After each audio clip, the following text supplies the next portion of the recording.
गणनायकाय गणदैवताय गणाध्यक्षाय धीमहि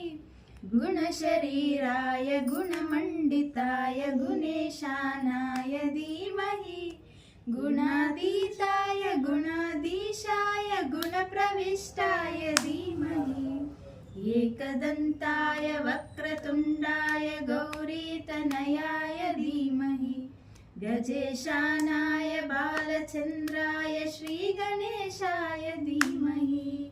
एकदन्ताय वक्रतुण्डाय गौरीतनयाय धीमहि गजेशानाय बालचन्द्राय श्रीगणेशाय धीमहि गानचतुराय गानप्राणाय गानान्तरात्मने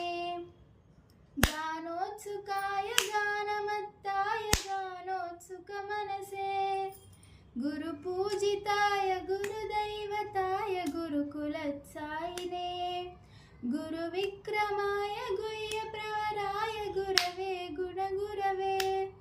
गुरुदैत्यकलक्षेत्रे गुरुधर्मसदाराध्या गुरुपुत्रपरित्रात्रे गुरुपाखण्डखण्डकाय गीतसाराय गीततत्त्वाय गीतगोत्राय धीमहि गूढगुल्फाय गन्धमत्ताय गोजयप्रदाय धीमहि